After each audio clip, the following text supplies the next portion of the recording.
Saudara-saudara pendengar yang kami kasihi dimanapun Anda berada, Anda kembali bersama kami dalam acara Telaga, Tegur Sapa Gembala Keluarga. Saya Gunawan Santoso dari Lembaga Bina Keluarga Kristen akan berbincang-bincang dengan Bapak Pendeta Dr. Paul Gunadi. Beliau adalah seorang pakar dalam bidang konseling serta dosen di Seminari Alkitab Asia Tenggara, Malang. Perbincangan kami kali ini tentang remaja dan pergaulannya. Kami percaya acara ini pasti bermanfaat bagi kita sekalian dan dari studio kami mengucapkan selamat mengikuti. Sudah menjadi ciri dari remaja itu adalah bergaul, Bapak. Kelihatannya aneh gitu kalau ada remaja yang tidak bisa bergaul. Tetapi pergaulan itu kan bisa membawa dampak yang positif, tetapi juga dampak yang negatif, Bapak. Nah, dalam kondisi sekarang ini, menurut pengamatan Pak Paul, hal apa yang membahayakan di dalam pergaulan remaja ini? Salah satu gejala merusak yang mulai melanda kaula muda dewasa ini, Pak Gunawan, adalah pengiriman gambar porno lewat online melalui alat komunikasi seperti komputer dan telepon genggam Nah, masalahnya adalah bukan hanya gambar porno orang lain yang dikirimkan, jadi bukannya gambar porno dari mana gitu, tapi juga gambar organ tubuh sendiri Jadi dirinya sendiri itu yang menjadi pelaku dalam gambar-gambar itu. Nah, seperti dapat kita duga, pelaku utamanya adalah para remaja yang memang sedang berada dalam kondisi seksual yang prima. Mungkin Pak Gunawan juga ingat beberapa hari yang lalu masuk di surat kabar Jawa Pos tentang beredarnya gambar porno seorang remaja putri yang adalah siswi sebuah SMA di sebuah kota di Jawa Timur, dan gambar itu sudah meluas di mana-mana. Nah, benar-benar kan ini nih sekarang menjadi tren, dan kita tahu ini yang tertangkap, belum yang tidak tertangkap Dan di Amerika sendiri hal ini telah menjadi masalah yang besar luar biasa. Bahkan para remaja itu waktu di interview mereka berkata mereka melakukannya untuk kesenangan, tidak ada yang suruh, tidak ada yang paksa, yang memang mereka mau melakukannya. Jadi memfoto diri sendiri atau melakukan adegan seksual, kemudian mengirimkannya kepada teman-teman. Ada yang bahkan posting itu secara umum. Jadi benar-benar kita melihat, sebuah badai yang sedang menerpa. Dan anak-anak kita kalau tidak kita bekali, mereka ini akan benar-benar bisa tersapu oleh badai ini. Sebab teman-teman mungkin akan mengirimkan gambar-gambar ini kepada mereka dan mereka akan mulai melihatnya. Jadi benar-benar penyebaran pornografi lewat alat-alat komunikasi dan komputer akan menjadi masalah yang berat. Sebenarnya apa yang melandasi seseorang itu mengirimkan gambar-gambar porno, bahkan gambar porno atau bagian dari tubuhnya sendiri dibagikan kepada orang lain, Bapak? Yang menarik adalah tidak ada jawabannya sebetulnya selain dari untuk senang-senang aja. Jadi waktu saya membaca tentang hal ini dan para remaja itu memang di wawancara ditanyakan mereka hanya berkata benar-benar hanya untuk senang-senang. Waktu ditanyakan apakah tidak malu mereka berkata buat apa malu? Ini tubuh saya sendiri, saya bangga dengan tubuh saya, orang mau melihat silakan. Jadi benar-benar orang-orang ini atau remaja-remaja ini tidak memikirkan dampaknya. Bagaimana nanti itu nomor satu bisa menjadi mangsa bahkan ada orang yang bisa mungkin mencari tahu di mana dia tinggal dan tergoda untuk melakukan hal yang lebih buruk kepadanya. Belum lagi kita juga harus menyadari bahwa gambar-gambar ini akan digunakan oleh para orang yang melihatnya untuk berfantasi seksual, untuk bermasturbasi. Jadi benar-benar sebuah kerugian yang super besar. Belum lagi nanti kalau orang-orang ini nanti sudah menjadi ibu rumah tangga, menjadi bapak, menjadi orang yang lumayan terhormat. Bagaimana kalau masih ada orang yang menyimpan gambar-gambar ini?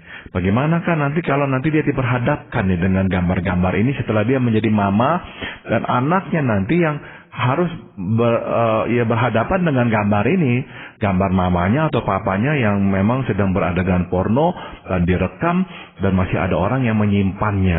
Bagaimana kalau nanti mereka bertobat? Bagaimana nanti waktu mereka menjadi anak Tuhan, melayani Tuhan, tiba-tiba ada orang berkata, saya ada gambar kamu, waktu kamu sedang begini dan begitu. Nah, banyak anak-anak remaja tidak memikirkan hari depan, hanya memikirkan hari ini.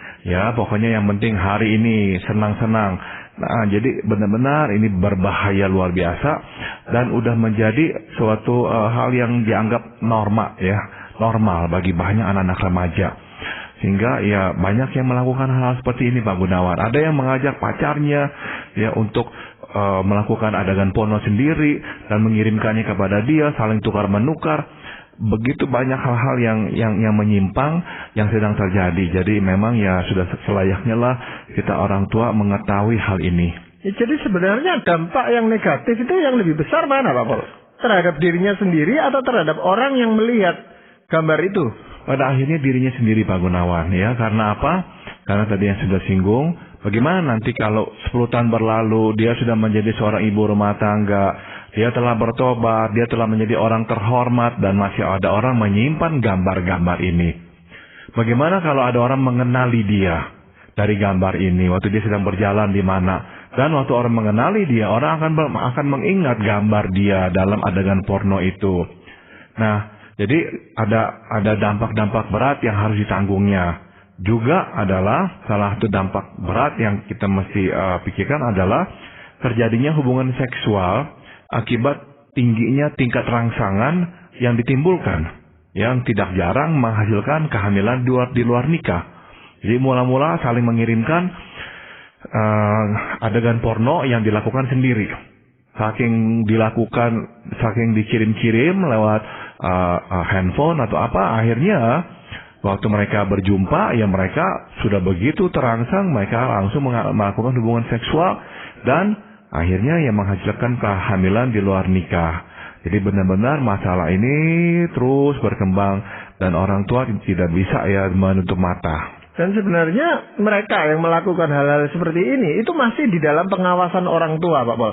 Jadi apa yang orang tua harus lakukan sebenarnya? Yang kita harus lakukan pertama adalah kita harus memantau anak-anak dengan dekat. Ya, dewasa ini Pak Gunawan ada orang tua yang berpuas diri ya, mengatakan bahwa ia terus memantau keberadaan anaknya, tapi tahu nggak lewat apa? Lewat telepon genggam, lewat handphone. Dia bisa SMS, dia bisa telepon, dia tanya anaknya di mana. Sebab kenapa? Si orang tuanya sendiri entah jauh, entah di mana, mungkin sedang di klub malam, mungkin sedang di kafe atau di mana, pulang tengah malam. Jadi mereka sendiri tidak bisa mengawasi anak, hanya mengawasi anak lewat telepon genggam. Nah, menghubungi anak dan menanyakan keberadaannya lewat telepon tidak sama dengan memantaunya secara langsung. Ya, pada kenyataannya anak yang tahu bahwa ia diawasi akan lebih takut untuk melakukan perbuatan terlarang dibanding dengan anak yang tahu bahwa ia tidak diawasi. Jadi semua anak remaja Pak Gunawan mesti tahu dia diawasi.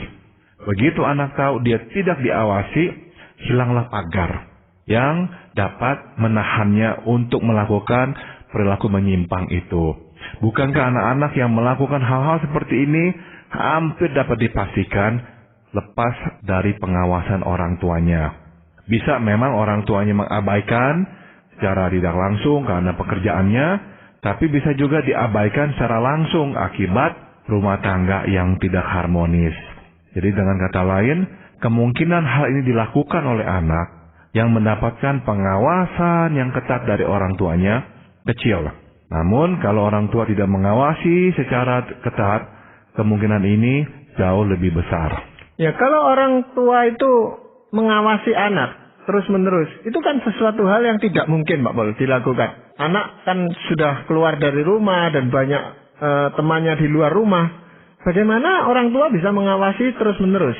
Lagi pula kalau anak itu hanya menurut kepada orang tua, tidak melakukan itu selama dia diawasi, kemudian di belakang kita dia melakukan hal-hal yang tidak kita inginkan itu, ini bagaimana Pak Pol? Sudah tentu Pak Gunawan, mesti ada sebuah relasi yang akrab ya antara kita dan anak. Ya, kita mesti mendapatkan kepercayaannya bahwa kita itu tuh menyayanginya dan bahwa kita memang berpikir atau memikirkan kepentingannya. Nah, di dalam relasi yang baik antara orang tua dan anak akan berpikir dua kali sebelum melakukan hal-hal yang dia tahu akan dapat mempengaruhi reputasi orang tuanya atau melukai hati orang tuanya.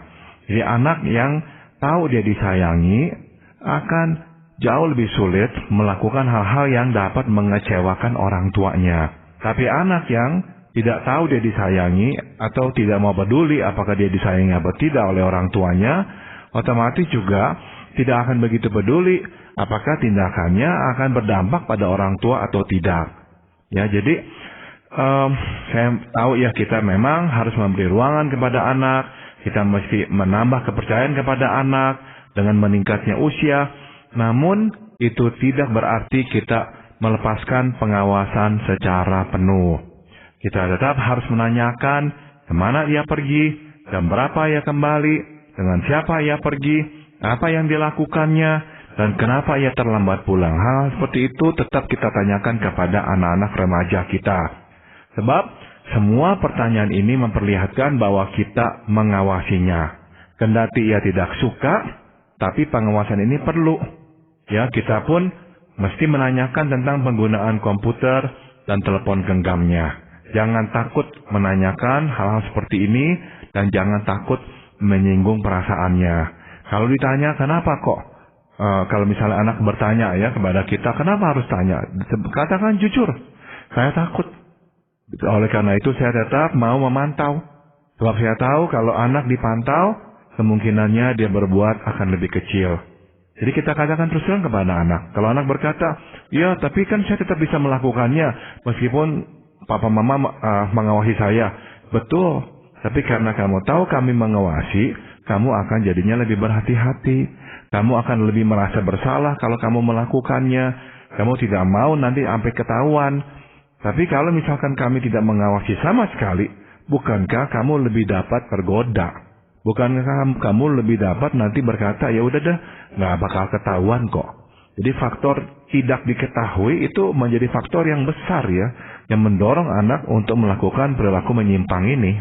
Tapi sebenarnya relasi antara orang tua dan anak ini yang menjadi lebih penting Pak Paul daripada kita bisa mengawasi anak. Karena ini sangat terbatas sekali, apalagi kalau anak ini sudah di luar kota. Sulit kita menjangkau mereka untuk setiap kali memeriksa handphonenya atau komputernya Pak Paul. Betul Pak Gunawan, dan bukan saja ya kita harus menjaga relasi dengan anak, tapi ya kita juga mesti menjaga atau mengawasi perkembangan rohani. Karena apa? Anak yang tidak mempunyai minat rohani, tidak peduli dengan kehendak Tuhan, otomatis juga tidak akan peduli dengan apakah tindakannya ini berdosa atau tidak. Jadi ya kita memang mesti menjaga relasi dengan dia supaya tetap baik, dan juga mendorong dia untuk menjaga relasi dengan Tuhan juga dengan baik. Nah, jangan sampai kita ini berpikir juga begini Pak Gunawan ya, karena anak kita ini baiklah, tidak mungkinlah dia melakukan hal seperti ini. Masalahnya adalah ini Pak Gunawan, kendati ya, ia anak yang baik, namun mungkin saja ia telah berkenalan dengan anak yang tidak begitu baik. Dan anak yang tidak begitu baik ini menyuruh atau mempengaruhinya sedemikian rupa sehingga pada akhirnya karena keluguannya ia telah menjadi mangsa anak yang tidak baik itu. Jadi sekali lagi, meskipun anak kita baik, tetap kita mesti menjaganya. Ya karena kita tidak tahu ya dengan siapa saja dia bergaul. Maka menjalin komunikasi sehingga kita tahu dengan siapa dia bergaul itu penting sekali. Juga memastikan dia mempunyai hubungan dengan Tuhan yang baik, itu pun juga penting. Karena kalau dia tahu Tuhan mengawasi, dia juga akan lebih takut untuk berdosa. Kalau dia tidak peduli Tuhan mengawasi atau tidak, sudah tentu dia akan lebih mudah jatuh ke dalam dosa pula. Ya, sekarang ini banyak anak-anak yang oleh orang tuanya itu kalau tinggal di luar kota bukan dikoskan tapi disewakan atau dibelikan apartemen, di mana pengawasan itu menjadi sangat longgar gitu Pak Paul. Kalau dikoskan atau diasramakan, kita masih bisa menghubungi kepala asrama atau ibu kos atau orang tua asuhnya itu yang kita minta tolong untuk ikut diawasi. Tapi kalau sudah di apartemen kan sulit juga gitu Pak Paul. Betul sekali Pak Gunawan. Jadi banyak orang tua ya Pak Gunawan yang bersikap menggampangkan hal-hal seperti ini. Ya penting beli apartemen dan nggak apa-apalah daripada nyawa-nyawa kos. Kalau kita tidak bisa memastikan ya perilaku si anak, lebih baik jangan. lebih baik dikoskan supaya ada yang bisa mengawasi. Namun kita pun juga mesti berhati-hati dengan tempat-tempat kos, karena ada memang orang tua kos yang mengawasi, ada yang tidak. Sebab kenapa? Mereka akan berkata, ini bukan tugas kami, ini tugas orang tua mengawasi anaknya, kami hanya menyediakan tempat. Kami tidak menyediakan pengawasan atas perilakunya. Nah, itu sebabnya kita juga tahu Pak Gunawan bahwa di tempat-tempat kos hal-hal seperti ini terjadi dan sering terjadi. Ya, betapa banyaknya sekarang mahasiswa dan mahasiswi yang sudah berhubungan seksual, dan di manakah mereka melakukannya? Di tempat kos. Itu juga terjadi. Jadi ya, kita tidak bisa menyalahkan tempat kos atau orang tua kos. Tidak bisa, karena memang itu anak kita. Jadi orang-orang yang menjadi pemilik kos hanyalah menyediakan tempat untuk tinggal. Nah, maka tugas kita lah sebagai orang tua untuk memelihara hubungan yang dekat dengan anak dan memastikan mereka pun memelihara hubungan yang dekat dengan Tuhan. Ya, apakah kita itu bisa melihat, Pak Boleh, gejala-gejala yang nampak gitu di dalam diri anak kita kalau anak ini mulai terpengaruh oleh pergaulan yang kurang sehat itu? Saya kira bisa, Pak Gunawan, ya. Jadi misalnya nih ya, kita memperhatikan kehidupan rohani anak. Ya, jika dia mulai enggan ke gereja atau berdoa, dan kita melihat ya memang dia bangun tidur ya langsung dia pergi, malam mau tidur langsung blek dia tidur, tidak lagi kita melihat dia membaca firman Tuhan. Nah, silakan kita tanyakan kepada si anak apa yang tengah terjadi pada dirinya. Ya, bila dia tidak lagi bergaul akrab dengan Tuhan, nah ini pertanda yang tidak baik. Jangan-jangan dia ini sekarang mulai terlibat dosa sehingga dia tidak begitu nyaman juga hidup dengan Tuhan, atau dia memang kehilangan minat untuk hidup dalam Tuhan. Dia menganggap ini adalah, ya dululah saya masih kecil disuruh oleh orang tua ke gereja, sekarang saya sudah dewasa, saya tidak perlu lagi mengikuti kehendak orang tua saya mau pilih sendiri. Nah, kita sebagai orang tua tetap harus mengawasi dan terus mengingatkan dia ya untuk hidup akrab dengan Tuhan. Atau ada yang juga begini, Pak Gunawan, ada anak yang tidak lagi bergaul dengan teman-temannya yang lama, teman-teman yang kita kenal yang baik-baik. Nah, sekarang mulai bergaul dengan teman-teman lain. Kalau kita tanya, nggak pernah mau menceritakannya kepada kita. Nah, ini berarti ada sesuatu yang terjadi. Biasanya anak tidak mau menceritakan tentang teman-temannya, kalau dia tahu orang tua pasti tidak setuju dengan teman-temannya, bahwa teman-temannya itu teman-teman yang baik. Jadi kalau dia tidak mau cerita, mulai kayaknya kok menghindar, nah kita mestilah mulai curiga ya.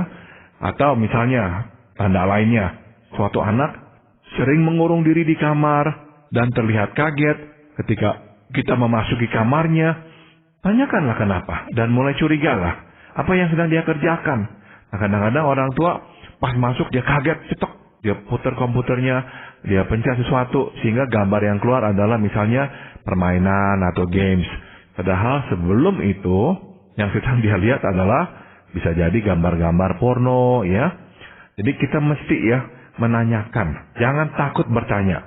Jika misalnya dia terus memegangi telepon genggamnya atau langsung memasukkan password sehingga tidak ada yang bisa membuka telepon genggamnya, dia takut sekali kita melihat isinya, kita patut curiga dan kita boleh memaksa untuk melihat apa yang ada di handphonenya itu. Jangan takut, jangan berkata, aduh nanti menyinggung perasaannya. Kadang-kadang orang tua di zaman sekarang ini takut menyinggung perasaan anak. Nah, ini yang kita mesti camkan baik-baik bahwa waktu kita hendak mendisiplin anak, kita pasti menyinggung perasaannya.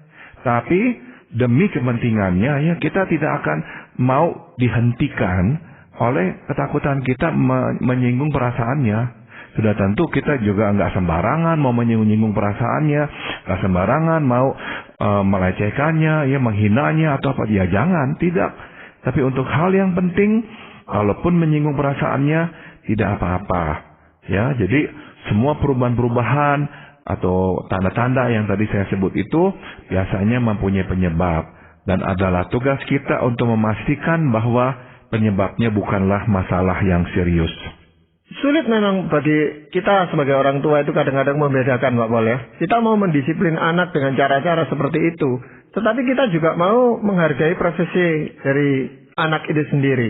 Dengan tujuan mengajar kepada anak supaya dia juga tahu menghargai profesi kita gitu. Nah, dalam hal ini supaya seimbang bagaimana ya Pak Paul?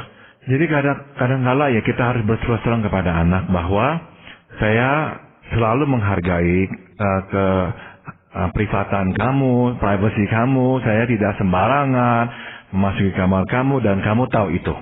Selama ini papa atau mama berusaha menjaga hal itu. Namun akhir-akhir ini papa dan mama punya kecurigaan.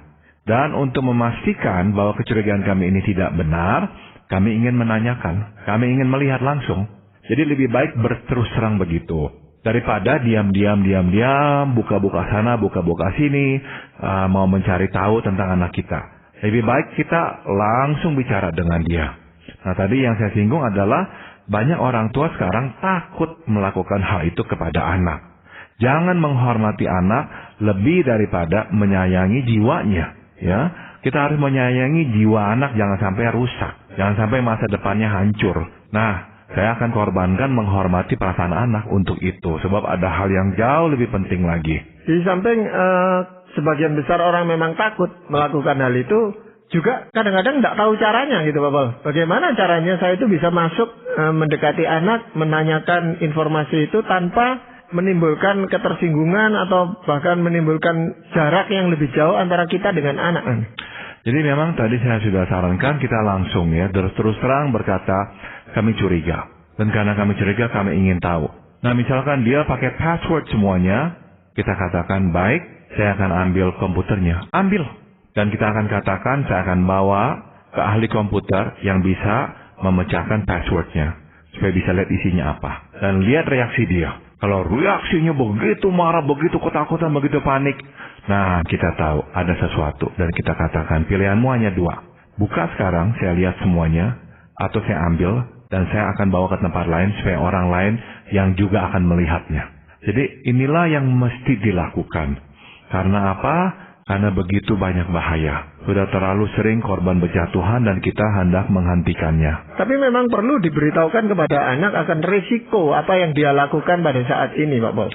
Bahwa itu risikonya cukup besar dan dampaknya cukup luas untuk masa yang akan datang. Betul sekali, betul sekali. Maka sekali lagi ini juga bergantung pada relasi orang tua anak. Ya kalau orang tua anak itu relasinya begitu renggang, tidak ada kedekatan, orang tua jarang memberitahukan anak akan apa yang baik dan sebagainya, anak akan lebih mudahnya melakukan hal-hal yang salah itu.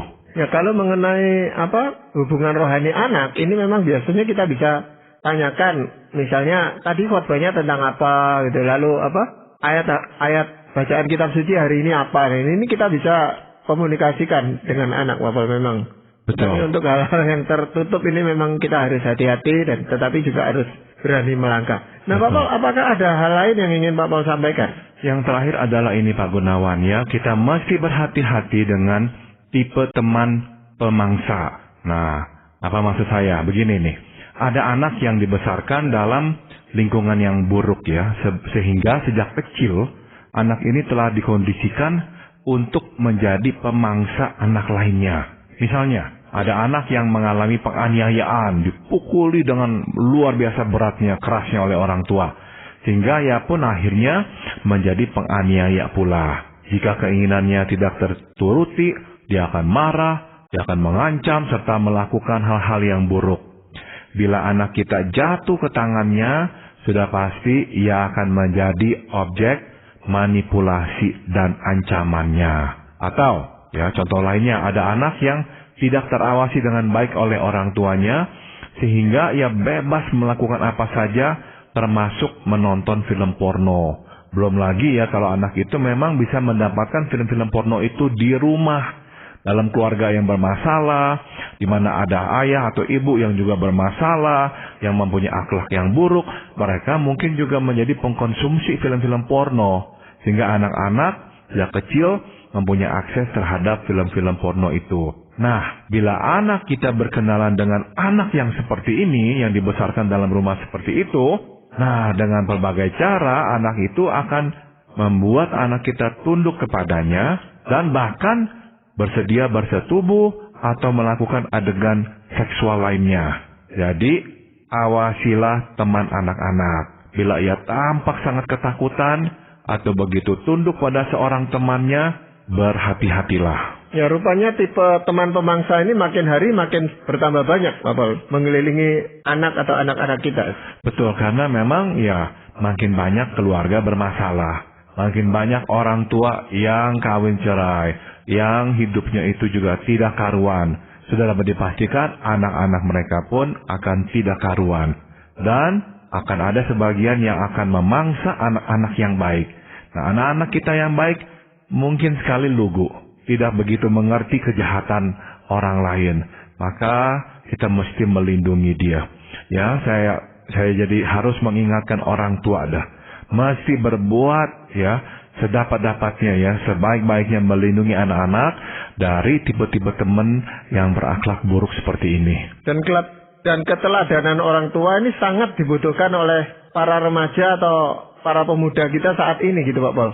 Karena betul, mereka ingin melihat contohnya dari orang tuanya langsung. Betul, sebab kalau kita hidupnya sendiri tidak karuan, terus kita menyuruh anak kita hidup lebih tertib, ya anak kita akan berkata, papa sendiri hidup seperti begini, mama sendiri hidup seperti begini, ya jangan suruh kami hidup tertib. Nah, jadi memang betul semua kembali kepada bagaimanakah kita hidup. Ya, apakah ada ayat firman Tuhan yang ingin Pak Paul sampaikan? Amsal 22 ayat 3 berkata, kalau orang bijak melihat malapetaka, bersembunyilah ia. Tetapi orang yang tak berpengalaman berjalan terus, lalu kena celaka. Nah, remaja berada pada tahap di mana ia beranggapan bahwa ia tahu semua dan tidak membutuhkan pengawasan orang tua. Nah, ibaratnya, menurut firman Tuhan, dia orang yang tak berpengalaman, namun percaya diri terus berjalan. Nah, firman Tuhan berkata, orang yang seperti ini akan kena celaka. Maka sebagai orang tua, kita harus terus memperhatikan kehidupannya, agar dia tidak kena celaka. Ya, terima kasih Pak Paul untuk perbincangan ini, dan para pendengar sekalian, terima kasih Anda telah mengikuti perbincangan kami dengan Bapak Pendeta Dr. Paul Gunadi dalam acara Telaga, Tegur Sapa Gembala Keluarga. Kami baru saja berbincang-bincang tentang remaja dan pergaulannya. Bagi Anda yang berminat untuk mengetahui lebih lanjut mengenai acara ini, silakan menghubungi kami lewat surat. Alamatkan surat Anda ke Lembaga Bina Keluarga Kristen atau LBKK, Jalan Cimanuk 56, Malang. Anda juga dapat menggunakan email dengan alamat telaga@indo.net.id. Kami juga mengundang Anda mengunjungi situs kami di www.telaga.org.